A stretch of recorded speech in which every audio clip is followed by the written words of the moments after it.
Privilege, no, to be here. When Professor Crislin Torres Pilapil invited me, una nag-hesitate ako kasi sabi niya parang a political science professor speaking about the discipline to political science students. Sabi ko, at trabaho ko ngayon, Associate Dean for the Core Curriculum, I'm doing more interdisciplinary work, baka I cannot do justice to the topic.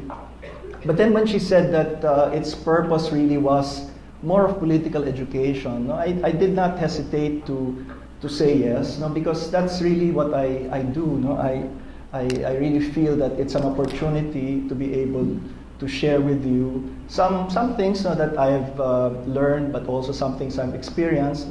It's really an opportunity, no, to tell stories, no. Yun nga yung may pag-usapan natin, talagang kwento at sana makatulong, no, para sa ating pag-iisip din, no, tungkol sa bansa natin. And I'm really gratified and impressed, no, by the number of students, no, from not just Metro Manila, no, but I think in other places in the country outside Metro Manila, and even I think even outside Luzon, meron ba? Outside Luzon. And so thank you very much, no, for coming. And welcome, no? Welcome to the Ateneo. No? It's our privilege to host you. You know, that was an ambush interview. Nagsusundo lang ako dun sa grade school. That was almost 5 years ago. And my son was, I think, 10 years old at that time. No? Now he's 15. Mas malaki na sa akin. Sa junior high, he's going to finish. But you know, my insight there, as I was saying, is that the distance between him, no, and maybe you too, no, from the time you were born and EDSA, I suppose you're around ano ba kaya, 20? Mga 20 kaya, mostly 20 years old. And then, so if you compare the year where you were born and then EDSA, 1986, and then compare the year I was born and let's say the liberation of Manila in World War II, parang pareho. So it's really like my parents at that time talking about the Second World War, no, yung panahon ng Hapon, yung Japanese time that they used to say, no. So in other words, I think it's a real challenge, no, in terms of generational storytelling. So that's the reason why I also did not refuse the opportunity to be able to speak to you today, precisely because of the chance to be like lolo, hindi naman siguro, no, to be like an uncle or father telling stories. Mamaya para magpapakita ako ng photo album ng konti, no. But I think it's an opportunity, to do that, because as I said, the questions really have to do, even in the blurb in the program, how do you tell stories, or how do you share, no, the experiences of the past for people who did not actually experience them, no? And I think that's a real challenge, and in a sense, how does that able to move people, no? Can stories from the past inform political education and organizing even at present? Now, can it inspire? Is it possible, no, to be transformative? Because after all, what we're talking about would be political action, no? Not just political education and organizing. And then, since the topic I was asked to do has to do with Filipino social democracy, is it also possible to be able to share stories about Filipino social democracy in a manner in which it will resonate, no, with a new generation or younger people, no? And therefore, in that sense, also be transformative. Okay, so let me start, no, by saying that what I want to do first is to link us, no, to what is known as the literature on generations, storytelling, and dialogue, no? In fact, it's not political science, no? But I think the challenge also for us political scientists is to learn from other disciplines. And I think one of the benefits or the blessings of my own training is, as you heard, no, I moved from economics to development studies to political science, and actually the dissertation that I did was a topic in political economy. I was doing my dissertation during the time of the Asian financial crisis, no? So I was looking at the financial markets and securities industry but I looked at it from what you might call a cultural political economy perspective. No? So in that sense, I think the exposure to different fields, even if you are political scientists, enables us to understand questions of power and institutions much better. So let me link you to that. No? Then, of course, the topic itself has to do with our vision, or the vision and distinctiveness of Filipino social democracy.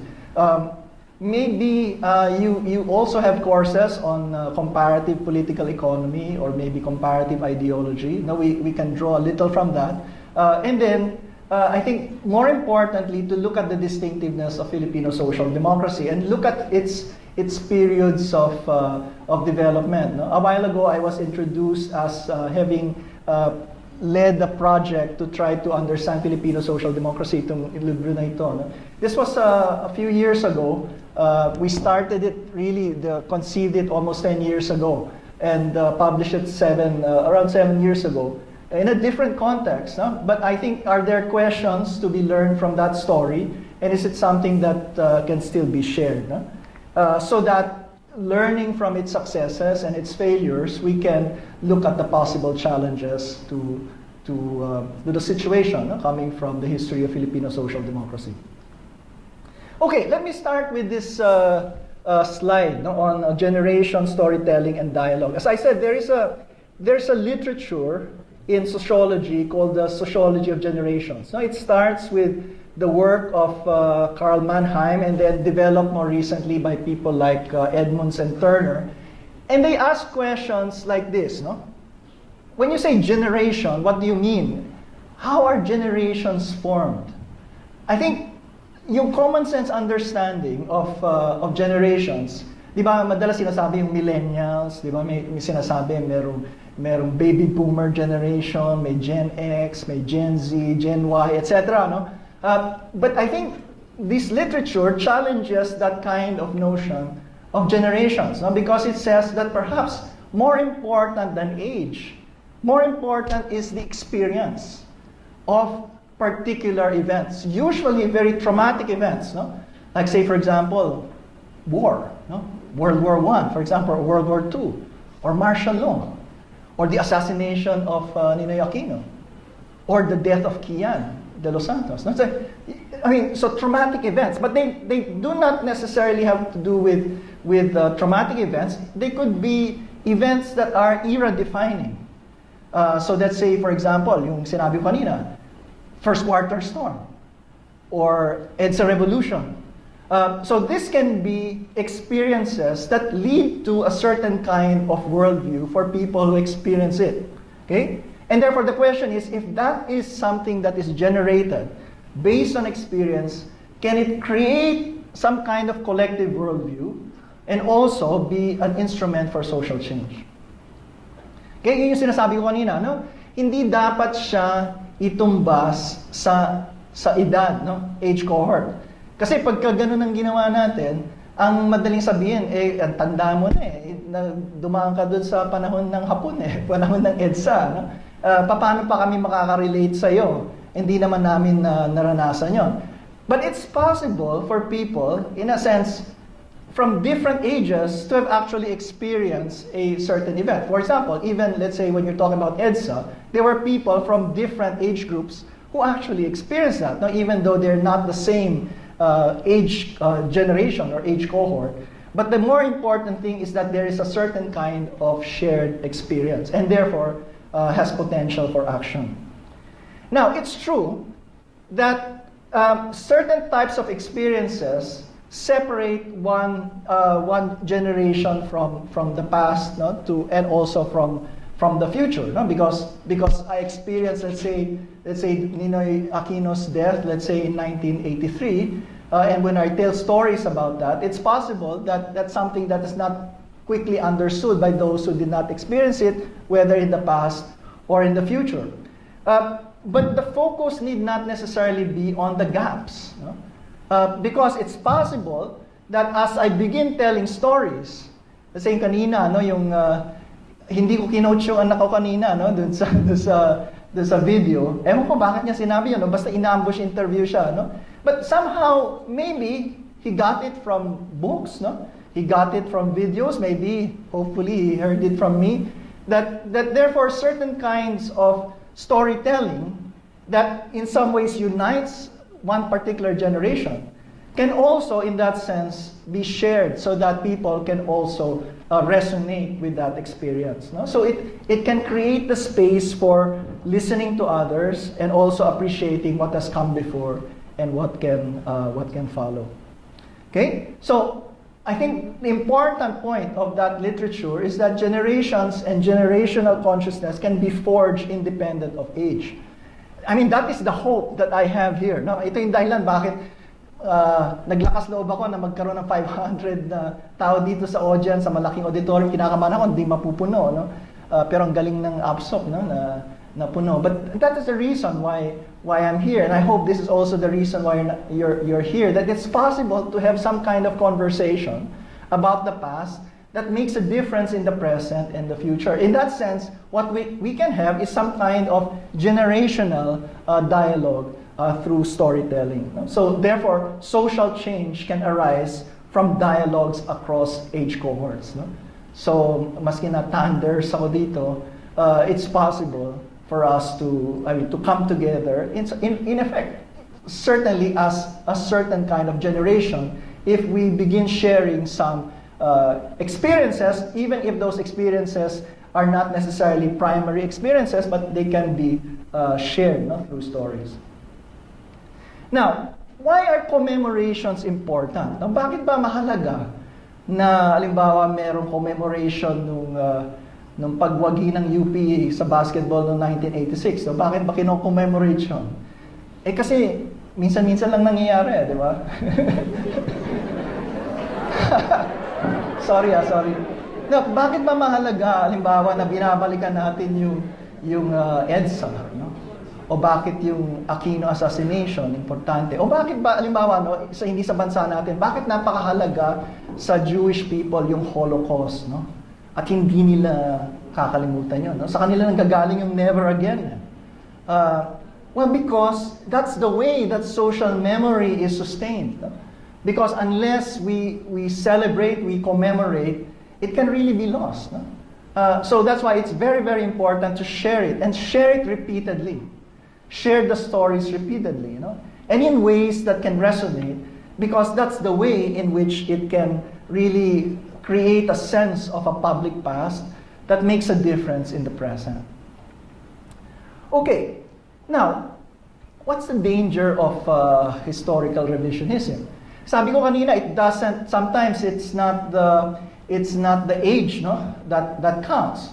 Because it's very possible for people to have lived in the same period, in the same experience, and yet may have very, very different conceptions of it. No? And in fact, even if the facts are not supported, they can advance a particular view of that experience, no? and tell that particular story. No? If you remember, when former Senator Marcos campaigned in 2016, no, for the vice presidency, he was saying, ipaubayan na lang natin sa mga profesor yung kasaysayan, hindi namin trabaho yan, no? Ang trabaho namin harapin ng kasalukuyan, no?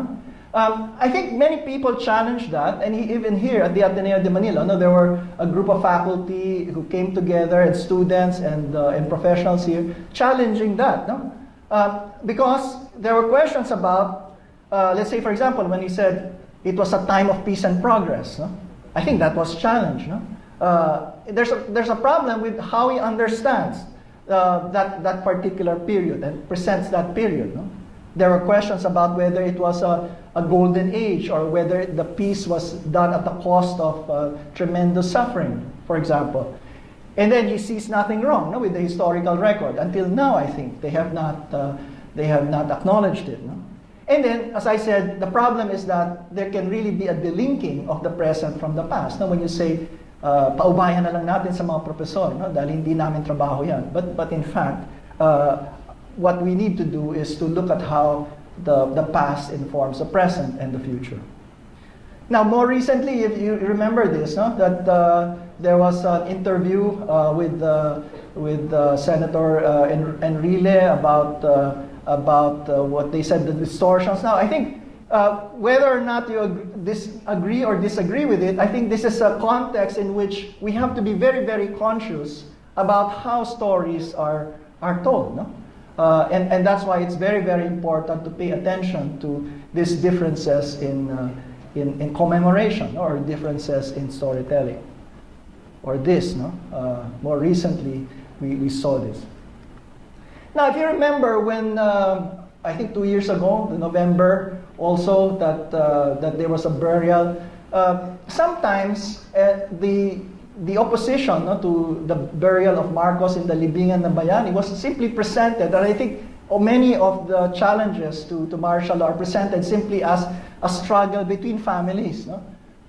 Kasi dilaw yan, o hindi dilaw, o Marcos versus Aquino families. No? That's a certain kind of interpretation, no? that you hear. Or, for example, the justice who ruled on the burial was saying, it's simply a person who erred, just like any one of us. No? And while EDSA might have happened, it was just a fact of history. But really, what it did was simply to oust Marcos. There was really no significance beyond it. No? Now, I think the reason why we are paying attention to it is that what it can do is that it can belittle many of the realities of the past, no? The sacrifices of martial law victims, and therefore the real challenge to us in storytelling is also truth telling, no? And that we cannot simply move on without truth and justice. It becomes empty, meaningless, and dangerous. Now, which brings me to the topic of this lecture, no? And ito yung cover page nung libro. Pwede naman yung photocopy, di ba? Pero meron din dito available sa University Press, no? If you're interested. But really, it was just like I said, no? A project in collective storytelling. In fact, in 2008, when we were talking about this, no, conceiving it, we said that maybe some of the people who lived through it might not survive. No? They may pass on. So it's important to share the stories, just like I said, no? Parang nagkikwento lang ng matanda o lolo o ama o tiyo, no? sa kanyang anak, no? Apo. No? So there's a need for a certain kind of storytelling, no? Collective storytelling. And in fact, this is not my work alone. No? It's really a work of a group of people who came together, look at oral stories, oral histories of people, and share them. You know? But I think it's also very important to say that maybe there's something about this that can be shared as a vision and as a movement. Because you might know, for example, no? Since a lot of you, for example, are in UP or in universities, no? In which I think maybe when you talk about martial law and the resistance to martial law, usually it's associated with the Communist Party of the Philippines or the National Democratic Front. The story, for example, of the Social Democratic Movement is less recognized. No? But is there something also to be shared, no, in that history? Can it also resonate? Especially from the context of the struggle for democratization in the Philippines. And in fact, that's the argument too that I'd like to make. No? That if you look at the history of Filipino social democracy, it cannot be separated from the struggle for democratization. Because even if you look at the past, there were efforts, for example, let's say, to the extent that part of that history has come out of attempts to live, let's say, the gospel or Christian or Catholic social teaching. What is the role of the poor? What is the place of justice, for example? Or let's say, for example, in a context where Philippine democracy tends to be elitist or oligarchic, no? What is the need to? Where is the challenge to go beyond it? Or let's say, for example, during the time of dictatorship, how was it a struggle, not just to fight dictatorship, but also to extend it so that beyond the dictatorship, there's a continuing challenge, not just to defend democracy, but also to deepen it. No? So yung ganong klaseng kasaysayan. Now, this is what I was saying. No? I can actually teach a whole semester of comparative political economy. No? And And one thing we can do is really to look at the place of social democracy also in comparative political economic ideology. No? So you probably learned, for example, that liberalism itself was a challenge to traditional conservatism. No? It's a challenge to absolutism, a challenge also to mercantilism, where liberalism was really a freedom project. No? Freedom was the goal for the individual, but freedom in terms of freedom of markets, but also freedom in terms of politics. Now, where's the place of social democracy in here? Of course, liberal democracy at some point would say that in order for them to be freedom, there has to be freedom in terms of private property and also freedom in the markets. And that's the context in which you have consent also, not just in the marketplace, but also in the ballot box.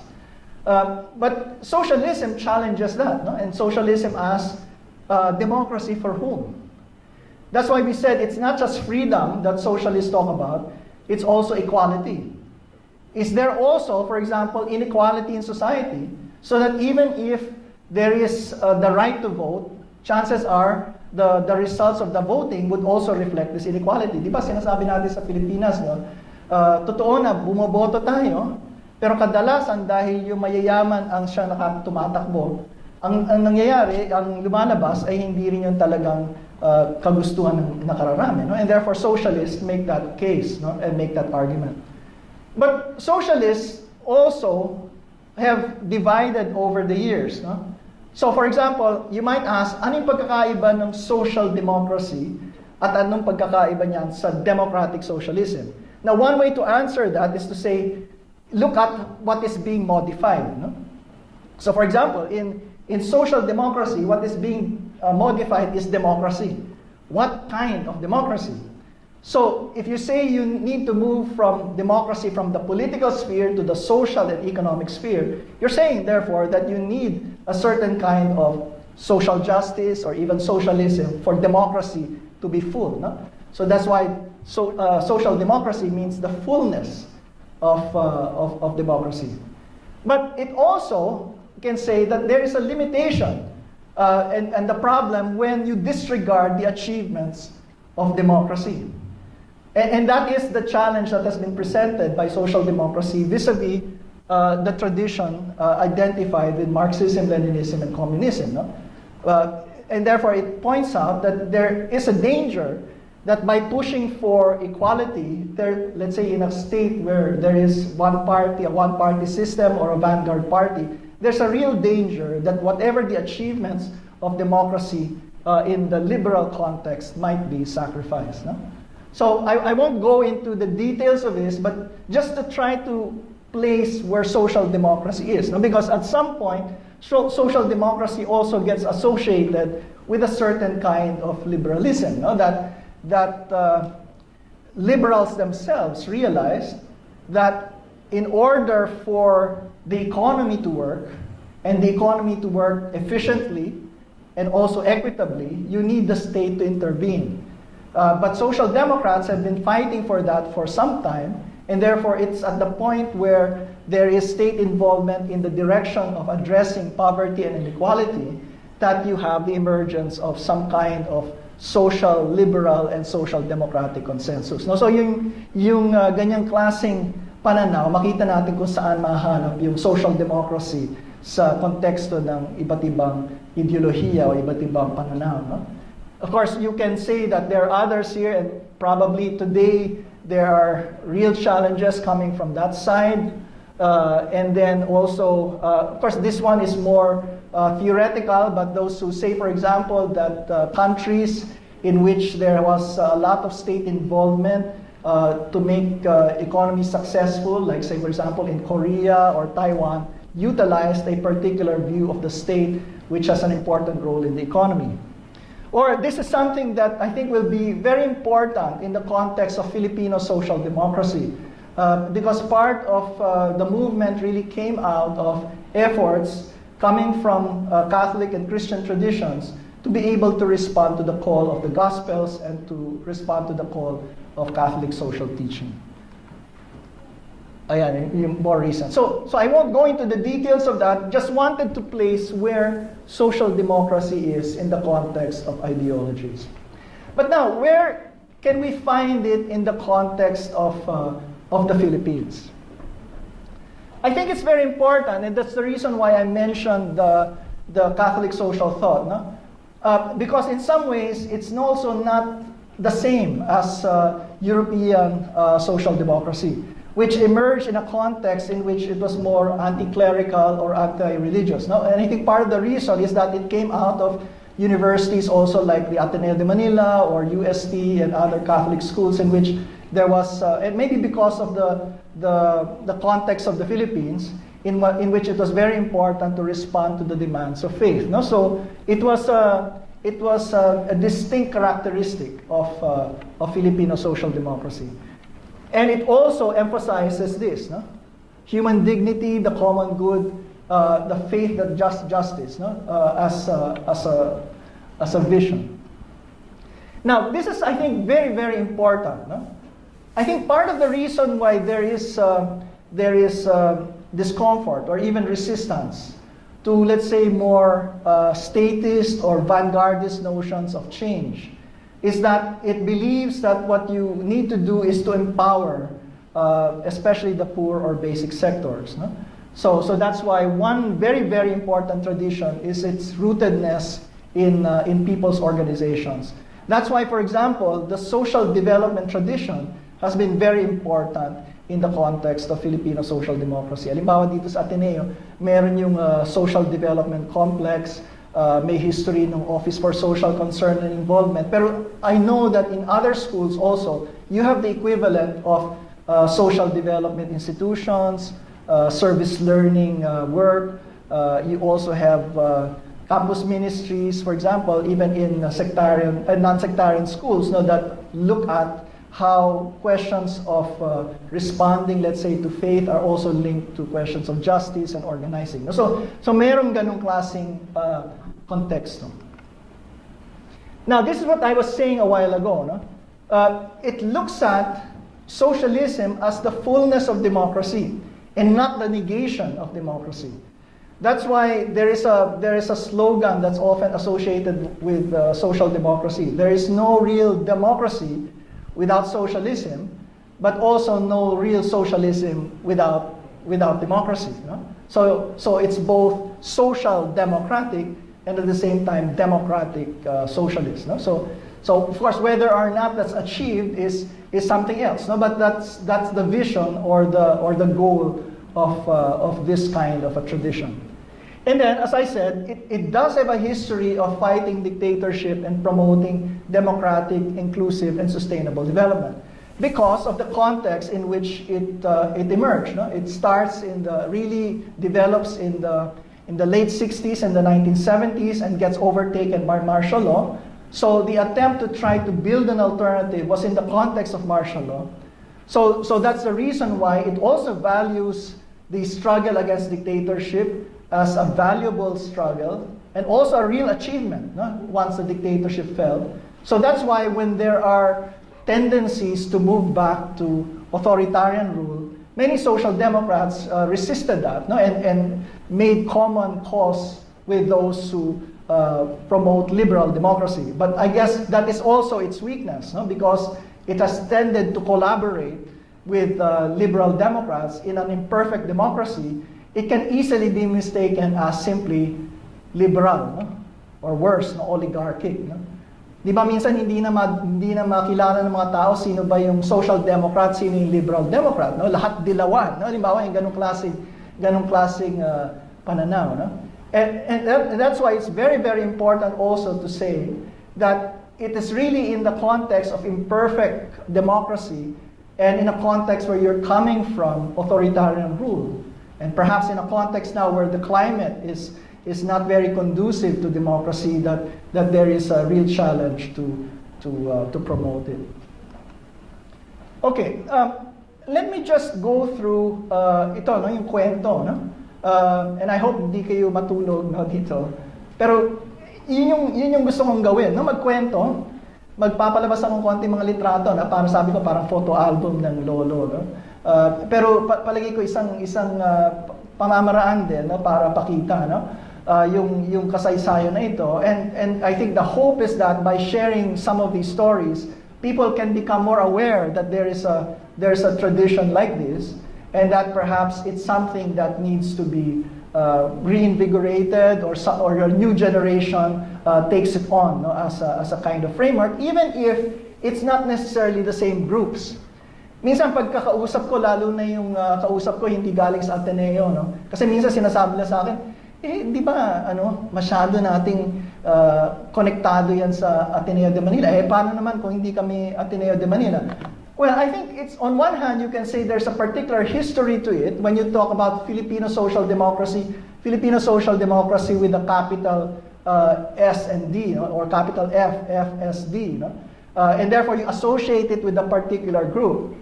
But you can also think of it with lower case, no? Filipino, yes, but it's social democracy in terms of its principles, and therefore those who take it on don't necessarily have to have the same experiences of those who initially developed it. No?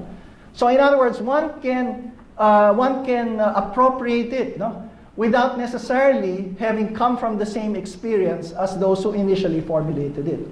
But that's the reason why we tell stories, so that the stories can have new life, no, in new people. And that, in a sense, even though we may not come from the same age cohort, we can share some kind of generational collectivity.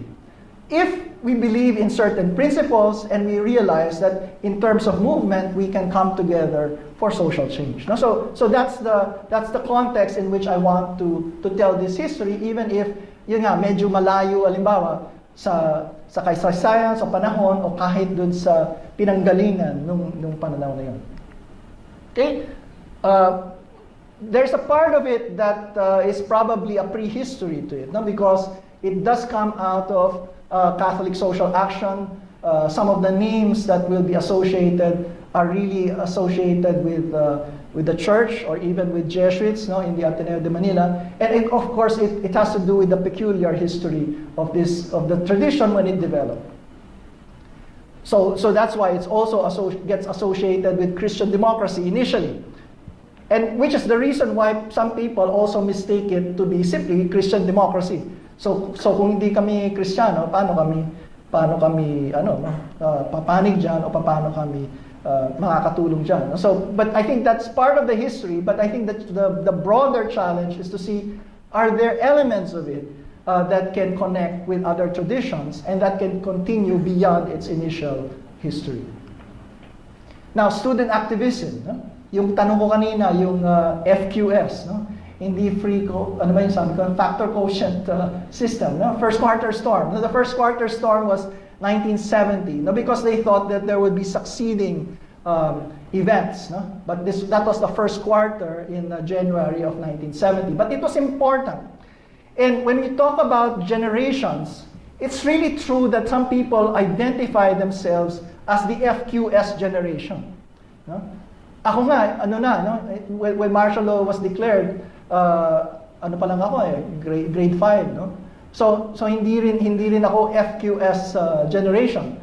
Kaya lang, those of us who were younger during the early years of martial law and became of age in the later years of martial law. For example, I graduated from college in the same year that Aquino was assassinated, no? In 1983. There was an effort for us to try to connect with people who associated with the FQS generation, because we saw that even if we did not have a direct experience of that, there was something to be learned from it. And that's why when you say EDSA generation later on in 1986, it was not just the people who graduated in 1983. It really came together with people who were in the 1970s and maybe even those who were coming from the 1950s. So ito yung sinasabi ko kanina, no? When you say generation, hindi necessarily age cohort. Iba-iba naman yung edad ng mga tao eh. Pero isang generation kasi meron sila nakita na common na karanasan, no? At pwede rin na yung tao na nabuhay doon hindi parehong karanasan, no? Halimbawa, minsan nagtataka ako, 'di ba si Pangulong Duterte, 'di ba? Nabuhay rin siya nung panahon na 'yan, 'di ba? Pero ibang-iba yung niya, 'di ba? ibang-iba yung pananaw niya o karanasan. So it's really possible also to have a very different conception of the same period or the same experience. So that's why it's very, very important at some point to also, thresh out. Now, what is the experience that resonates? How can we form a collectivity? And how can we make it a force for change? No? And in that sense, it is really inter-age cohort. No? When you say generations can come together even if those who are part of it did not experience it in a direct way. No? It can be secondary. No? For example, one very, very striking experience for me. No? In 1982, Edgar Hobson was killed. No? Edgar Hobson used to be president of the Ateneo Student Council in 1970, no? Yung FQS generation. But at that time, he was a moderate. No? Pagka pumunta yan sa UP noon, sinasabi, mga clerico-fascista, no? Yung gano'n, no? So yung gano'n, no? But when martial law was declared, because of the available options, eventually he joined the National Democratic Movement and became a ranking leader of the Communist Party of the Philippines. No? When he died, he was a ranking member of the Communist Party of the Philippines. There was one day that he was waked here at the Ateneo de Manila. No? I cannot forget, no, that experience. We were college seniors here at the college chapel, no, at the Ateneo de Manila, and we were face to face with that. No? Pero siyempre, hindi naman kami sang-ayon halimbawa no, sa landas na tinahak niya. No? O halimbawa, sa karanasan namin noon, hindi tumutugma halimbawa yung option para sa mas marahas na paraan o kahit yung pananaw halimbawa ng Communist Party. And yet there was something about it, no, that for us was in a way life-changing, because the question was if this was someone, no, who was giving himself, no, to the country, and you did not believe in it, therefore it's incumbent upon you, if you do not share all of what he did, to also propose something as radical and to commit yourself to something as transformative that he was proposing. No? So in a way, it became a summons or a challenge, no? Which I suppose is part of what we talk about, no, when we say, what is it that become the experiences that are not just traumatic, but are really defining of a particular generation. So ganun din, halimbawa, nung sabi ko 82 yon, pero noong 1983 yung Aquino assassination naman, no, para sa amin. So that kind of experience became generational experiences, no? And in a sense, it's something that needs to be shared, needs to be commemorated precisely so that it doesn't get lost. So it becomes part of social memory. And therefore, if there is revisionism about it, that's the reason why it needs to be challenged. No? If you know that the experience was very, very different from what is being presented. No? So yun yung hamon. Okay, so the anti-dictatorship struggle, the late anti-dictatorship struggle, and then collaboration with liberal democracy, and then finally, I guess some questions about the dangers of the present context where people talk about illiberal democracy and not liberal democracy. So I'll go through it. No? Just bear with me, and I hope the stories also have some kind of meaning or resonance. I hope you probably heard of it also, maybe in history books or even with your parents and grandparents. Okay, yung Catholic social action can be thought of in this context. Now, a lot of them, I think, are actually located on this campus and also the campus that used to be in Padre Faura. You don't know anymore, no, that Ateneo used to be in Padre Faura. Robinsons na yun ngayon, no? Yung Ateneo campus sa Padre Faura. But a lot of the events were coming out of that, no? Meron ako nakitang text, no? Sabi nung yung UP daw, talagang pwedeng sabihin UP Manila kasi may talagang UP Manila. Pero yung Ateneo de Manila, nasaan na sa Manila yung Ateneo, no?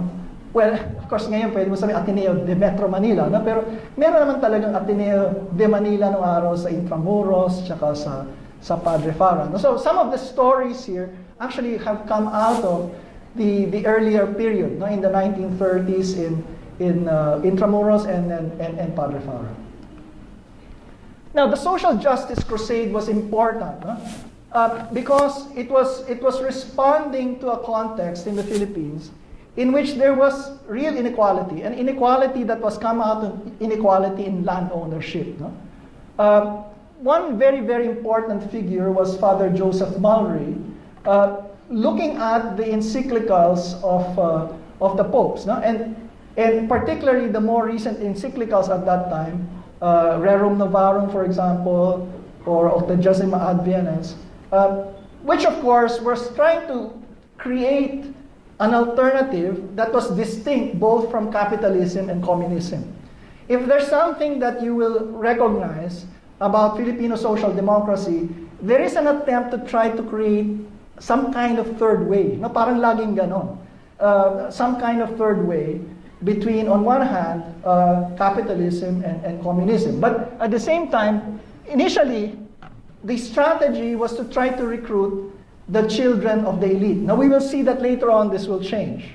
Pero initially, the approach was, since yung mga estudyante namin, galing naman dun sa mga may lupa, edi mabuti, no, na sila yung, sila yung akitin mo. Halimbawa, kahit ngayon, no, we know, for example, that many of our students are coming out of the traditional political families then, no?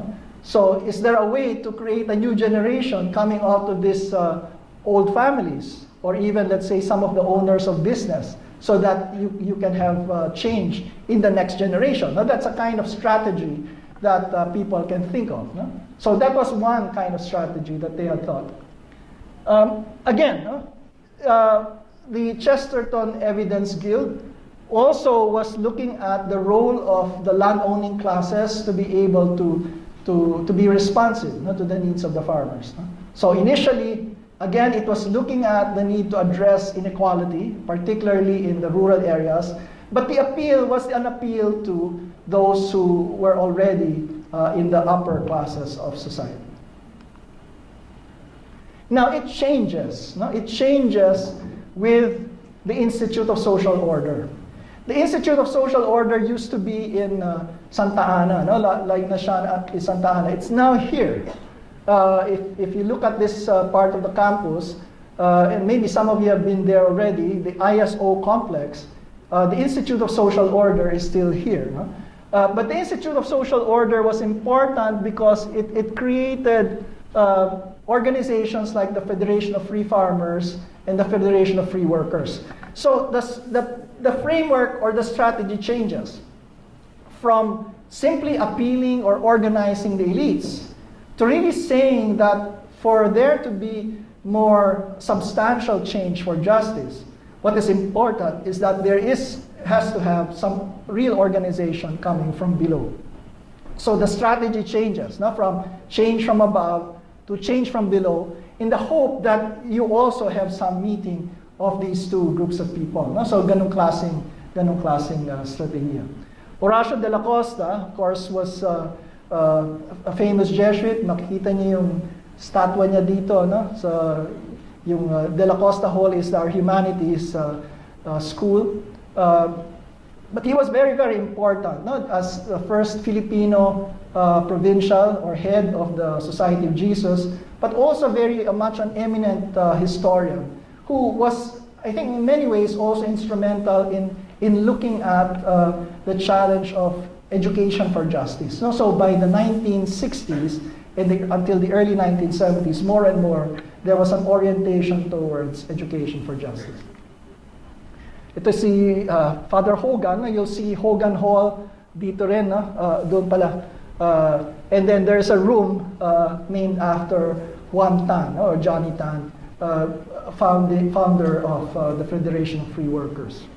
So it did have some base, no, in workers' organizations and also a base in farmers' organizations. Because if you look at the history of social democracy in other places, you'll see, no, that the reason why democracy is valued is that democracy is valued as a struggle of the working classes themselves, no? Because they themselves fought for the right to vote. Halimbawa, no, sa political science, di ba alam natin na yung universal suffrage, hindi naman talaga universal suffrage kaagad-agad, di ba? Maski na sinabi mong liberal democracy, karamihan yung sa liberal doon, yung may-ari, di ba? The property owners, or property classes. And then initially, it did not include women, as we know. It did not include blacks, for example. It certainly did not include colonized peoples. No? So even the meaning of liberal democracy had to be deepened, even within that tradition. And that's the reason why social democracy indeed sees that the project of extending citizenship is consistent with the project of socialism or democratization, precisely because it is also the struggle of people who have come from below. No? So I think that is a very, very important insight. So you cannot simply say that, for example, sometimes there is a tendency in some traditions to say the democracy that you see is simply elitist. The democracy you see is simply bourgeois, no? Bourgeois democracy. And therefore, it's a bourgeois democracy. When you have an alternative system, you destroy it. But from another perspective, you can say also that the struggle for democracy was also the struggle of the working classes. And therefore, to destroy it is also to destroy the achievements of the working class. No? So I think that insight is very, very important from the standpoint of social democracy and democratic socialism. Because the term democratic socialism now qualifies what socialism is or should be. No? Because unless it's also democratic, it doesn't also fulfill the vision of socialism. No? As we've realized in many places that have tried to implement socialism in an undemocratic way. Now, the name of Manglapos is important also because of an attempt to try to define a third force. In 1965, during the elections that led to Marcos becoming president, Marcos versus Macapagal, Manglapos ran as a third-party candidate, and then later on also founded the Christian Social Movement. Now, this was important because it did create the young Christian socialists of the Philippines as a kind of youth base of the Christian social movement. Now, later on, we will see that the Christian social movement is also important in the creation of what became the Filipino Democratic Party, or PDP. So part of it came out of the Christian social movement. Of course, what eventually developed in PDP is something that we also need to look at critically. But part of its history was this history.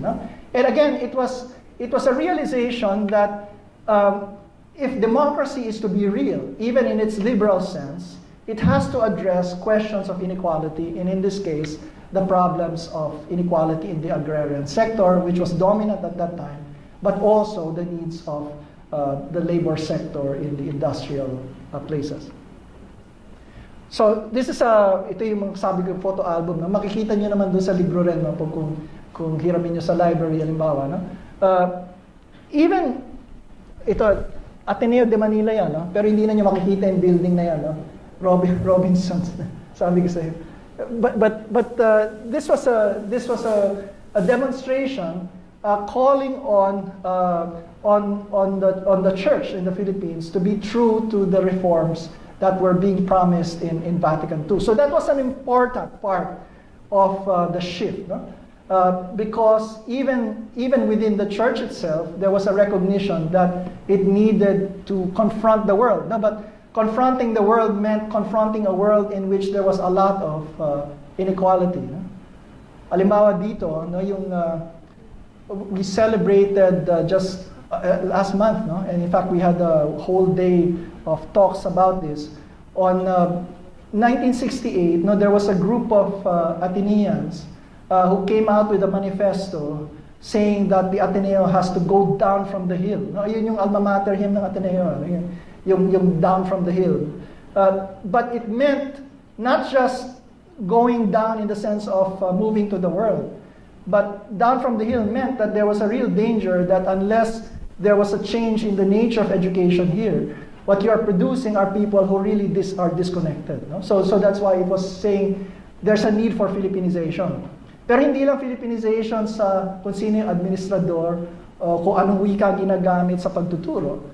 Kung magiging totoo ang Filipinizasyon, kailangan yung mismong pananaw, orientasyon ng mga estudyante ay nakaugat sa karanasan na nakararami. No? So that's why it was calling for these kinds of reforms.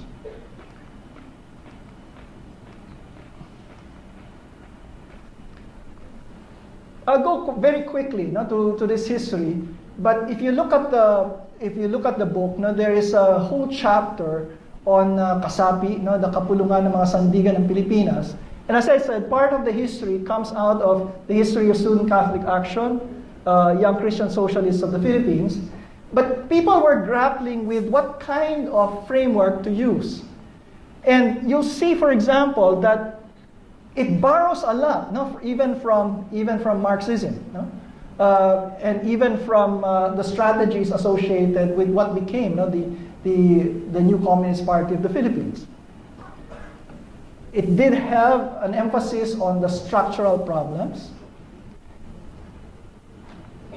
And then it was very, very strong in terms of community organizing. The work of Saul Alinsky, Rules of Radicals, was talking about what community organizers should do. And one of its premises was also to adopt a more confrontational kind of approach to organizing. Okay, so that's why it's very strong in terms of basic sectors. Now, among the social democratic groups, Kasapi did not organize as much here at the Ateneo that it organized, for example, in the U-Belt, and was very, very strong among students who were much more connected in a sense, with the realities of the country. So may ganung klaseng context. And then, of course, also organizing among basic sectors. Highly confrontational in terms of its mass actions. So this is an example. Kasapi protesting violence in 1971. When I looked at this picture from the early 1971, parang naalala ko rin yung Kian, parang ganun. And then, so that was happening also at that time. 15-year-old member of the organization from the basic sectors who was killed by the police. Now, Lakas Diwa was another group which became very, very important. Lakas ng Diwang Kayumanggi. Meron bang taga-FEU dito? Meron bang taga-FEU? Wala. One person who became a very important leader here is now someone who I think provides parang inspiration to the FEU basketball team kasi nakikita ko siya lagi naka-yellow. Si Ed Garcia. In fact, I was joking him that when I first saw him wearing yellow and green, sabi ko, bakit parang iba ka na ng loyalty. But later on, once I got beyond my tribalism, I saw that it was really a continuation of what he was doing even in the 1970s. It identified itself as democratic socialist, but it also stressed the Filipino character of the ideology. When I was talking to him about the time when we were writing this book, he was telling me, when they formed Lakas Diwa, they were saying, there was a need to go back to our Filipino roots. Sabi niya, yung red book na ginagamit ng Communist Party or Maoist, isn't that really foreign? Tapos mas yung hammer and sickle, di ba? Sabi, hindi ba foreign yon? So sabi niya, we needed to create a Filipino social democracy, he said. So yung simbolo nila, yung tambuli, halimbawa. And then he also said that they wanted to go back also to the tradition of Filipino heroes, and to try to recover where there can be insights from Filipino heroes. And then this is something that comes out again of Catholic social thought, because in the early 1970s, more and more it was argued that for there to be the fullness of development, it had to be really holistic, in the sense that it needed to provide the social, the political, the economic, and the spiritual aspects. Actually, SPES, even though it stands for social, political, economic, and spiritual, also means hope, in Latin. So SPES was a way to talk about hope, but also to talk about a more integral or holistic kind of development. And then this is something that is also very, very important and a characteristic of these efforts. Again, it realized that there was a need for social organization, not just political organization. So therefore, more and more, it was not just liberal democratic, and certainly it wanted to go beyond the more elite system of, at that time, pre-martial law two-party system, and to try to create an alternative that went beyond that. Okay, so participatory democracy was very important.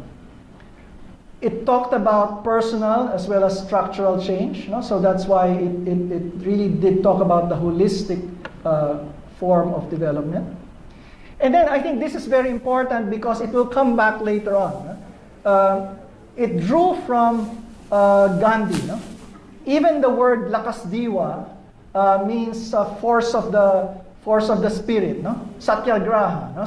So the belief that even those who seem to be powerless because they do not confront violence with violence are in the end also very powerful in that powerlessness. And then it learned also from the civil rights movement, Martin Luther King, or the experiences in Latin America, especially Helder Camara, of active nonviolence. I think this kind of insight will become very important later on, especially as you talk about the EDSA revolution. So those groups, Lakas Diwa, Kasapi, the National Union of Students of the Philippines is still existing. At that time, Edgar Hopson was the president of the NUSP. It came together into what became the Filipino Social Democratic Front. So it's not as familiar, for example, as the National Democratic Front. But there was also an effort to try to create that. This is Ed Garcia, Plaza Miranda, and at that time they was protesting and really going against at that time the burning of villages because of political rivalries in Ilocos Sur, but it was also a statement against oligarchic families and how they dominated Philippine politics. This was from prison. The Federation of Free Farmers and Lakas Diwa and other groups came together to protest the failure of both the Justice Department and those who were aligned with landowners to come up with much more comprehensive forms of agrarian change. So that's why they did it, but by encamping in the DOJ and what at that time was the Department also of Agriculture in Manila, they were arrested for it. But the arrest was also a way to present resistance. This was Lakas Diwa protesting against the suspension of the writ of habeas corpus, which was really the prelude to martial law. In 1971 this happened. A year later, martial law was declared. Now, another group which is often mentioned in the history of Filipino social democracy is the PDSP, Partido Demokratiko Socialista ng Pilipinas. It came out of the KDSP, which we saw earlier, and then because it included those who were remnants of Kasapi and Lakas Diwa. When martial law was declared, many people had to go underground. So when the PDSP was formed, it was really formed in the underground because political organizing had been banned. But it was very, very important in terms of providing a real vision of the human person. What was it that we believed in terms of our view of how the person is, in terms of human dignity and its implications in terms of social realities. It developed the minimum and maximum programs of social democracy and democratic socialism. So that's why it defined social democracy as a minimum program and looked at democratic socialism as a maximum program. And then it became more and more important also in terms of establishing ties with other social democratic groups. Like I said, initially, you might think that the Filipino social democratic groups were much more, let's say, associated, let's say, with Christian democracy because of its history and background. But PDSP tried to define itself as social democratic and therefore tried to link up more with socialist parties abroad. No? So it was important in terms of defining the identity of Filipino social democrats.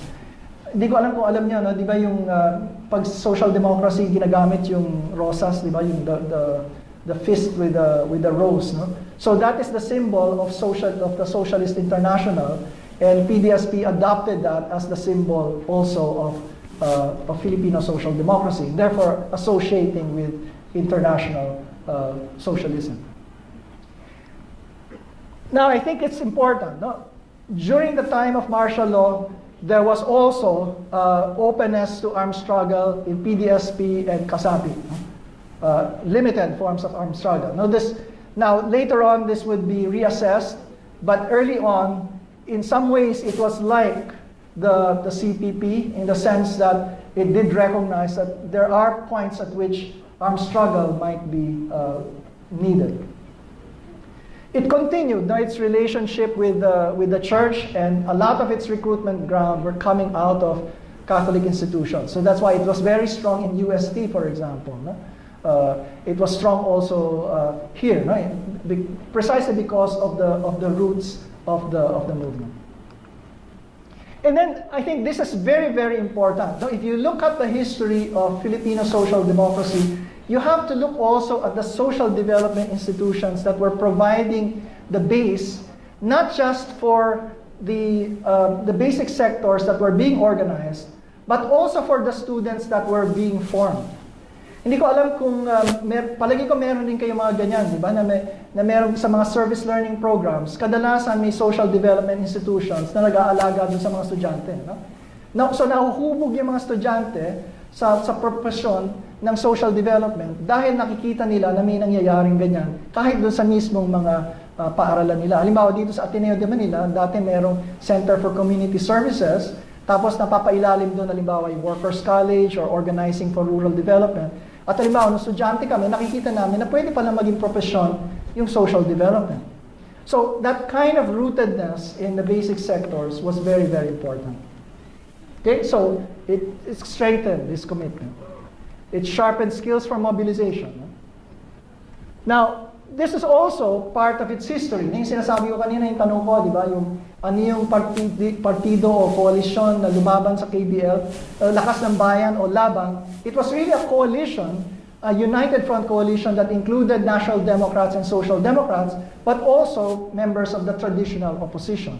Kaya kasama halimbawa si Ninoy Aquino dun sa Lakas ng Bayan. Pero yung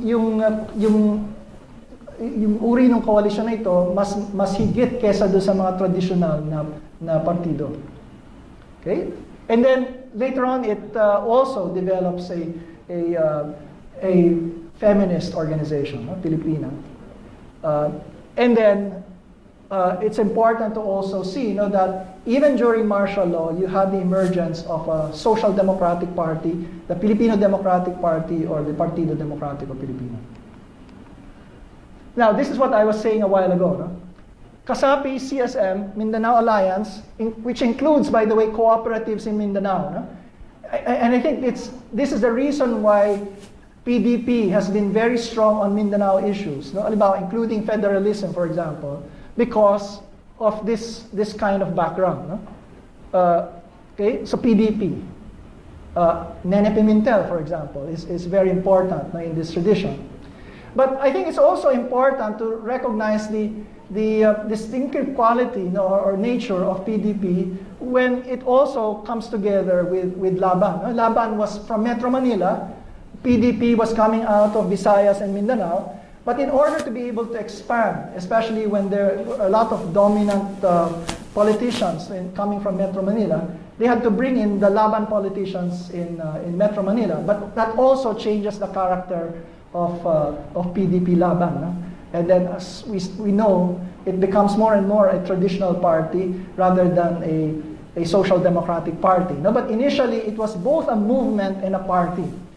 And I remember in the 1980s, it was an exciting thing to actually join the Filipino Democratic Party because it had the characteristics not just of a movement, but also the possibilities for engaging politics in the electoral arena. No? So I think that was important. Now, this is a picture, actually comes from Nene Pimentel's book. No? As I said, when there was the interim Batasan Pambansa elections in April 7 of 1978, the noise barrage the night before showed that Metro Manila was in fact in many ways opposition country, but then the results of the election showed the opposite, where KBL practically swept the slate, and the KBL slate was led by Imelda Marcos. So there was a protest after that, and the leaders of that protest were all arrested in 1978. I don't know if you recognize some people here. This is Joker Arroyo. This is Tito Gingona here. This is Soc Rodrigo. And then this is Father Archie Tenga from PDSP. You'll notice that this is also someone who was not part of the social democratic movement but was in Bikutan in the same time as they were. Fidel Agkawili, who's associated with the Communist Party of the Philippines. This is the convention of the Filipino Democratic Party, and Lorenzo Tanyada and Aquilino Pimentel. And then again, Aquilino Pimentel, and this time the merger of PDP with Laban in 1983. Now look at this, because this is a segue to the next point that I wanted to make. This was in the Manila International Airport on the day that Ninoy Aquino was assassinated. There was a delegation from PDP Laban that was there to meet him. Of course, he died before they were able to welcome him. But it also shows you that PDP Laban was associated with the movement for change against the Marcos dictatorship.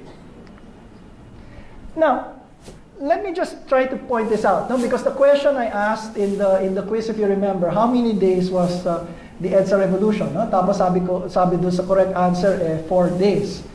But I wanted to say also that if you really are to really understand the EDSA revolution, you have to look back, farther back, because there really is a prequel to the EDSA revolution of 1986. And to understand it only as an urban uprising of 4 days is to really misunderstand what was happening. Now, the usual framing of lines of debate or political divisions, well, often when we talk about it, and to a certain extent that was also what I was saying a while ago. For example, obviously during martial law and even before that, you can say the difference was between the Marcos people and the opposition against Marcos. That's one way to make the distinction. Or another way was to say, yes, there you have the traditional opposition, like the Liberal Party, or even maybe later on, even the Nacionalista Party was also against the KBL, or even some of the Visayan groups were oppositionists. But you can say that there was also a non-traditional opposition. Certainly the CPP was a non-traditional opposition, but you could also say that the social democratic groups were a non-traditional opposition. And then among the non-traditional opposition, you can make a distinction between National Democrats versus Social Democrats. So sometimes that's the kind of lines of debate that is usually presented when you talk about political divisions or ideological divisions. The Aquino assassination, however, changes that. And that's the reason why it's important as a prequel to the EDSA revolution. Because after August 21, it becomes important in terms of looking at the form of change. But not just the form of change, but also the principles behind the strategy of change. So by that time, for example, it becomes very important to ask whether the response to the dictatorship will come about in kind, if it's violent, will the change also be violent? Or could there be active non-violence to confront the dictatorship?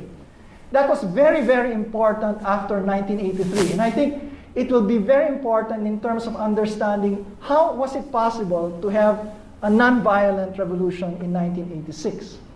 But I guess also the context in which it also creates its own weaknesses later on. But it was very, very important to view it in this kind of lens. that it was not just this kind of division that was important or eminent or prominent, but also this kind of distinction. Because, as I was pointing out, there was a division even among social democrats. Now, because there were social democrats who had decided also to go on the way of armed struggle. For example, the CASAPI group at some point developed its own armed group. No? The April 6 Liberation Movement, for example, was an urban armed group. Or PDSP also had its Sandigan Army. Of course, it never really achieved the kind of expansion that the NPA had. But you see that even within social democrats, there was that kind of openness to armed change. But after 1983, there was an emergent development within even the social democratic groups to say that perhaps that was not the way to go, that this was creating a space for a different kind of change. Okay? Of course, it has its roots in pre-1972 activism. I was talking about Casa de Huah and its Gandhian framework, for example, and its also roots in some of the work in Martin Luther King, for example, or in Latin America. So it did have roots before martial law. Now, this was also very, very important. And I think it's important even when we understand martial law. Usually, when we talk about the resistance to martial law, what is celebrated is the armed struggle. Di ba? Yung bantayog ng mga bayani. Karamihan, of course, naturally, those who were the most oppressed or repressed by the Marcos regime were the ones who opted to go underground and to engage in armed struggle. But I think it also misses an important part of the story. If you simply focus on the armed resistance against martial law. Because there were many groups also that remained above ground and got into, for example, social development organizing initially. In fact, initially, because they had to operate above ground, their strategy or their framework could not be openly political immediately. Because if you did so, you would be immediately arrested. So a lot of this engage in work that might be called social development or social justice work. But of course, at some point, you also could not separate social justice work from political work. Now, I remember, for example, I was a member of the Office for Social Concern and Involvement. We used to have our office here. I was in second year college. One day, for example, when I went to our office, I saw that our office had been raided by the military and all our project officers had been arrested. At some point, you could not separate even social justice work from political work. But initially, it was work that was doing social organizing among basic sectors. But at some point, we were being challenged to see how, for example, the work for social justice could also not be separated from the work for democratization, which was much more political in form. So, and I think the Aquino assassination, in a sense, provided that context, because now you had the possibility for above-ground resistance against a dictatorship. So I think that was very, very important. So this was what I was saying a while ago. Since we're in the Ateneo right now, the down from the hill call, for example, for Filipinization was important in terms of transforming the nature of the education here, but also to say that if we wanted to engage in the work for social justice, you also have to diversify the population here, which therefore meant that you had to open up the university to more scholarships. So this was part of the transformations that was taking place. Ito, of course, this is an iconic image of the Aquino assassination. And when I was talking about traumatic experience, which defines a generation, as I told you, I graduated in 1983. This was 1983, August 21, 1983. It becomes an iconic symbol. So hindi mo pwedeng sabihin lang na, di ba, Dilawan o Marcos family versus Aquino family. It had to do with, at some point, what was it calling you to do in a context where there was continuing repression? If you're working for social justice, at some point, can you not also work for political change? So I think that was what confronted many people. Ito yun, no? I don't know if you have seen, no, this photo. Aurora Aquino, no, the mother of Ninoy Aquino, refused, no, to dress up and clean Ninoy Aquino. No? Sabi niya, we want the people to see how brutalized he was, no? How he looked, no, when he was assassinated. So yung itsura niya dun sa kabao, ayan, no? At yun yung nakita, no, dun sa Times Street, no? Nung nagpunta yung mga tao, tapos nung lilipat sa Santo Domingo, yan yung imahe na nakita, no? This was characteristic, no? A real expression of that time. Hindi ka nag-iisa. Now, hindi ka nag-iisa could mean simply condoling, di ba? Pwede hindi ka nag-iisa, nakikiisa kami sa iyo o sa lungkot ng pamilya mo. But I think it's important that later on it becomes much more meaningful in a different sort of way. Hindi ka nag-iisa, hindi tayo nag-iisa, magkasama tayo. No? So, there is a term for it that later on emerged, no, in the attempt to try to understand what was happening from 1983 to 1986. No? That hindi ka nag-iisa meant a kind of disclosure story. Disclosure in the sense that there was someone who was providing testimony. In fact, sometimes it's probably more important to think of the assassination as more martyrdom, which means really self-giving and testimony and witness. Because of that witness, there is a summons to ask you, anong gagawin mo ngayon, no? Pag ginawa ng ibang to, no? So, a disclosure story, therefore, is a story that challenges you to also take up the challenge to give of yourself if someone else has also given of himself. And then if others are also giving of themselves, aren't we all asked to give of ourselves? No? In a sense, I think that's a way to understand EDSA. No? Spontaneous nga ba yun? No?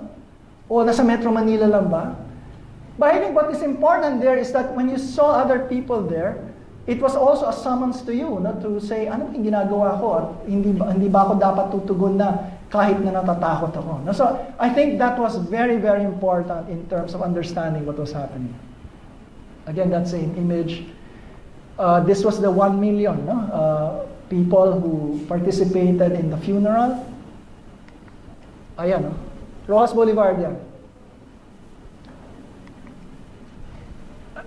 This is important, no, because later on it was asked, it was not just justice for Aquino that was important. No? It was also justice for all victims of martial law. No? So that's why from the standpoint even of the Communist Party of the Philippines, National Democratic Front, it included Bobby De La Paz, Edgar Hobson, Juan Escandor, Maclean Dulan. No? The justice for Aquino, justice for all, was an effort to try to build a coalition for change. No? Again, this is during the funeral. Now, this picture, I think, is very, very important because it's, if you notice, it passes by Luneta. This is the coffin of Ninoy Aquino. And this picture connects Jose Rizal, no, with Ninoy Aquino. Therefore, that image is very, very important to that generation, no? That experience it. And I think this is part of the story also that needs to be told, because at some point, people thought we're looking for heroes. No? But can there also be a hero for active nonviolence? Earlier, I was telling you that for me, the encounter with Edgar Hobson's body, brutalized also, no? Just like Ninoy Aquino, in the Ateneo, was very, very important in my case, no, as a college senior when that happened, no, in 1982. But part of the questioning that was taking place in me at that time was to say, paano yun? Hindi naman ako komunista, no? Hindi rin parang tumutugma yung lagdas na pinili niya, no, sa gusto ko. Pero sabi ko nga, kung gano'n ang sagot mo, kailangan meron ka ring sagot na iba, no? Kasi kung may nagtataya, hindi ka rin ba magtataya? But in a sense that the Aquino assassination provided that new kind of space, because now you have the opportunity to think about the possibilities for active nonviolence. So I think that was very, very important in this context. No? So it created the conditions for nonviolent people power. So in other words, EDSA is not just 4 days. You can say it comes out of 1983, but it also has roots from an earlier period. No? I have a copy of the undelivered speech of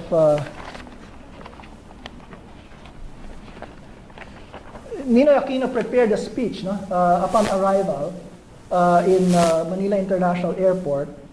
Of course, he was never able to read it. No? But here's what he was going to say. He said, "I never sought nor have I been given assurances or promise of leniency by the regime. I returned voluntarily, armed only with a clear conscience and fortified in the faith that in the end justice will emerge triumphant. According to Gandhi, the willing sacrifice of the innocent is the most powerful answer to insolent tyranny that has yet been conceived by God and human beings." Okay, yung statement na yun. That became very, very important for the generation that experienced it. So, in other words, it is not just an act of violence that befell him. What he was providing was a witness. It was self-giving. In fact, it is more important to think of it, therefore, as that. Self-giving rather than an act of violence on him, because later on, that act of violence transforms into a commitment for change. That's why for us, parang masakit pag sinasabi dilawan lang, because yellow, in fact, was a symbol of this resistance to this regime. Of course, it has a corny origin. Kasi nga yung kanta Tayo Yellow Ribbon, nung pagbalik ni Ninoy Aquino. Pero it became a symbol of protest. Because if you say that hindi ka nag-iisa, kasama kami, nakikiisa kami, you wear yellow. And therefore, to denigrate it now is really painful, I think, for the generation that looked at it this way. Okay, so hindi ka nag-iisa has to do with that, not just popular outrage, it also meant that there was a renewal of organizations and also an expansion of democratic space. So this was very, very important in terms of creating the basis for change. Now, there were other groups. Jose Blanco was associated with CASAPI, but by the 1980s, he was associated with a group called the AKAPCA, or the Alyansa para sa Kapayapaan at Katarungan, which advocated active nonviolence, or Alay Dangal. Alay Dangal was a kind of framework and strategy that said to respond even to oppressors, the most effective kind of response is a response that actually recognizes that there's a dignity even the oppressor, but really challenging the oppressor to look at you as an equal. Give you an example. Di ba, meron sa Biblia, di ba, when someone hits you on the when someone hits you on the right, turn the left as well, di ba? May ganon, di ba? Sabi nila, does that mean that Jesus is asking one to be submissive? You just turn the other cheek? There's a reflection on that and say, actually, nung time na yun, nung panahon ni Jesucristo, pagka yung superior, let's say Roman, hitting a Jew, pagka unequal, ang pagsampal, pag ganito. So pag pinampal kang ganon, tatamaan ka dito, di ba? If you turn the other cheek, what you're forcing the person to do is to hit you this way. Hindi ganon. Kasi kung ganito, you are below me. Pagka nagpatira ka na pag ganito, dito ka, ibig sabihin, I am your equal. And therefore, you have to respect my dignity, and I challenge you to do that. And I will not respond in the same way, but you have to respect my dignity. So in other words, dangal lang importante, Alay dangal. And therefore, it is that power of powerlessness that makes possible this kind of a framework. So alay dangal. Okay, and then it becomes important even within church groups. Now that initially we're also considering armed struggle, but again, one very, very important statement was the post-election statement of the bishops. No? That became very, very important. They were saying, according to a government that assumes or retains power through fraudulent means has no moral basis.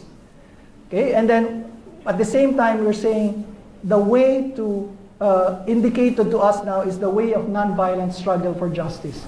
So even from the point of view of the church by that time, it moves in the direction of active nonviolence. Now, within the social democratic movement, there were efforts to, as I said, create alliances. No? Among them, Justice for All, Justice for Aquino, Justice for All, which was an attempt to try to bring together different groups from a wide spectrum. Compil was another effort to try to address the 1984 Constitution and the 1984 elections and how to address that. The Filipino Social Democratic movement was an attempt to try to bring together different groups in the social democratic tradition, like Kasapi, PDSP, and what later on became Pandayan. The Bagong Alyansa Makabayan was initially an effort at United Front.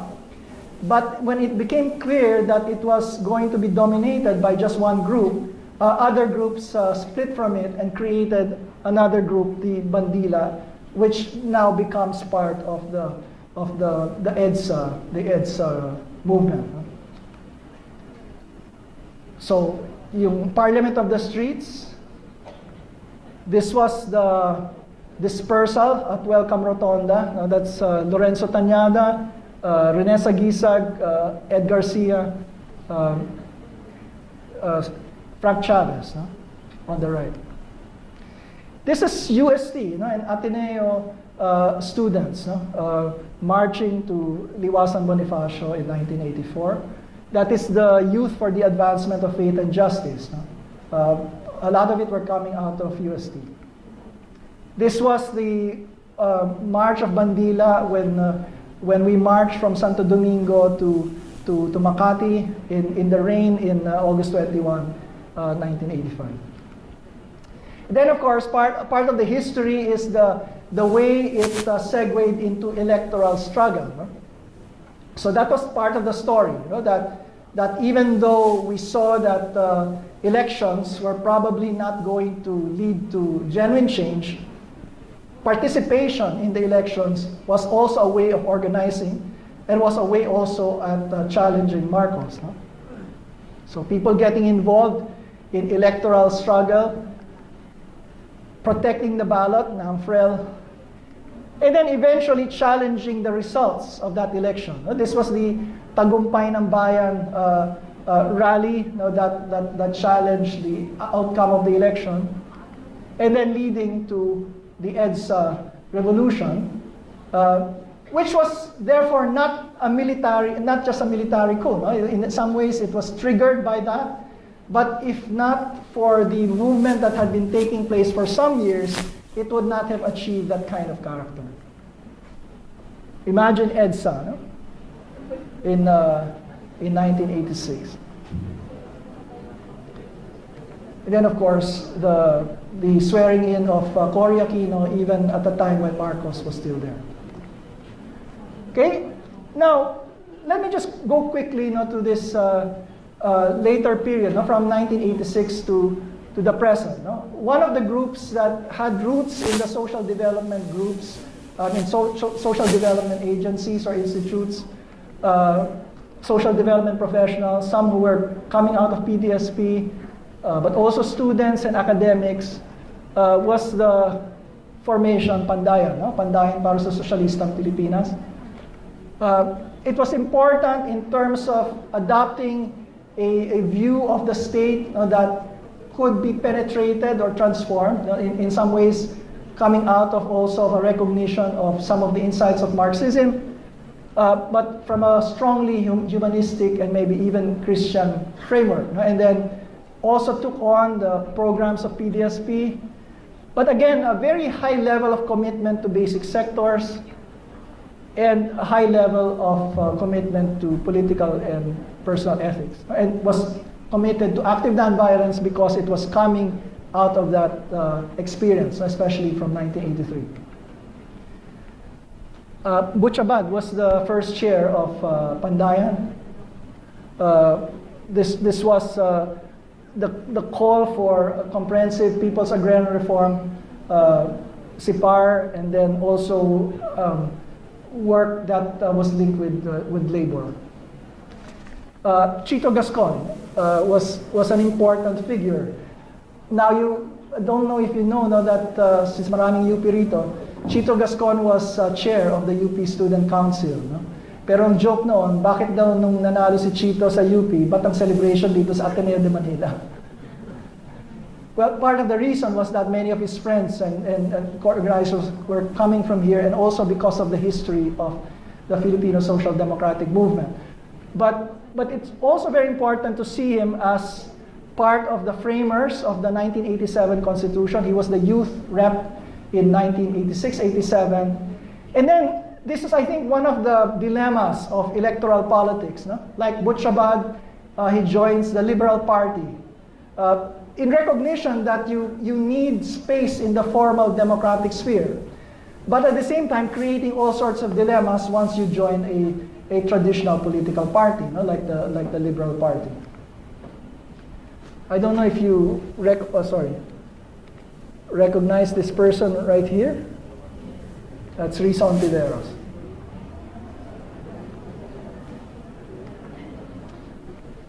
A lot of work was important in terms of coalition building. As I said, by 1986, the challenge was, on one hand, to defend democracy, because there were a lot of challenges from both right and left.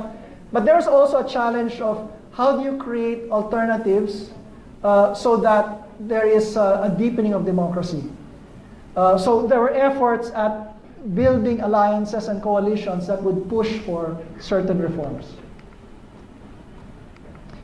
Now, later on, what emerges as Akbayan comes out of one social democratic tradition, Pandayan, but also groups that were more associated with independent socialists, no? Like DSIG, and then the MPD, and those who split from the Communist Party would come together in Akbayan. And of course, we know that it's a continuing history at present. Well, some successes. No? I think the 1987 Constitution is part of what you might say as a success. No? People like Chito and Ed Garcia were part of the framing of the Constitution. Comprehensive Agrarian Reform Law, with all its weaknesses, of course, the more comprehensive one was not really the one that was legislated, but you can see, that there were some of it that could be pursued further. No? The Urban Development and Housing Act, the Social Reform Act of the late 90s, 2000s, Magna Carta of Women, could be seen as this. No? Some positions in the bureaucracy, like Kasapi people getting into local government positions. Ging Deles, more associated with Kasapi because of her husband, but more independent as a social democrat, was instrumental in the drafting of what is now the Bangsamoro Basic Law. Butch Abad as budget secretary was important in terms of creating efforts at greater participation in budget.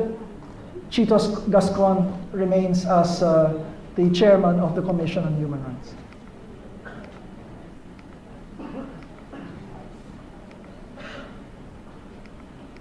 Now, what are failures? No? As I pointed out, the real dilemmas of electoral politics. No? What has happened to PDP Laban, the real dangers of co-optation, and even Pandayan in terms of participating in the Liberal Party, no? in its ability to actually try to transform it. Because initially the strategy was, if you enter traditional political parties, it may be possible to transform it.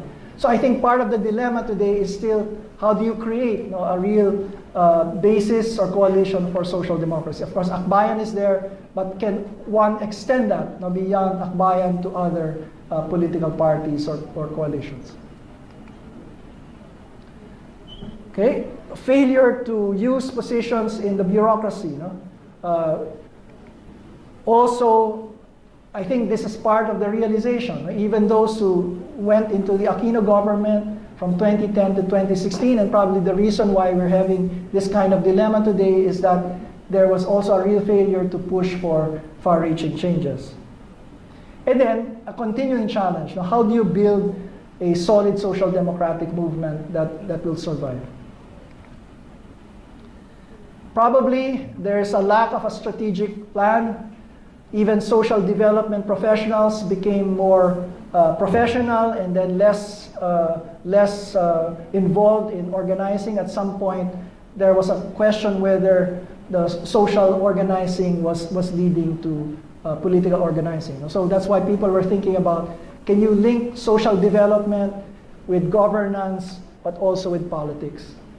And that is something that is still not solved. No? Drying up of funds for political education. I think this is something that is a real challenge even today. In our schools, how do you continue political education work? Hopefully something like this is part of the political education work. Real crisis even internationally. You find, for example, that in many places in Europe, it's the conservative parties that are winning. Even Latin America, we're seeing that now, even in Brazil. Well, some things to consider. Perhaps there is we're in a context in which there is a global decline, not just of the democratic left, but even of the liberal center. The rise of authoritarian politics is something that we have to deal with. The consensus that developed maybe in the 1980s is something that we need to reconstruct and needs to reemerge. In a way, it's a crisis of liberal democracy, but to the extent that social democrats believe that social democracy has to be built on liberal democracy, we really have to engage with the problems of liberal democracy itself, especially if liberal democracy is not really liberal democracy, if it's very much rooted in a much more oligarchic system. But what are some of the continuing challenges? I think, as I said, the challenge is to be able to link the commitment to human development with politics and government. Right now, I think the challenge is to engage a context in which there is violence and in which there is legitimization of, well, sometimes where rule of law can even be used as a weapon. How do you harness the networks for greater accountability and reform? How do you create, or how do you perhaps build new forms of organizing, especially if the roots of this tradition have come out of the community organizing? How do you also address the need for basic services delivery, especially if there's a real need to do this in a context of pressing poverty? Now, this is something that I wanted to say, because if you look at the history of Filipino social democracy, a lot of it have come out of the youth. So is there something that can be created or recreated among young people today? So the importance of youth leadership. Dito nakikita ko yung engagement dito, yung in a sense I think a real willingness to look at perspectives and to organize is something that we need to look at.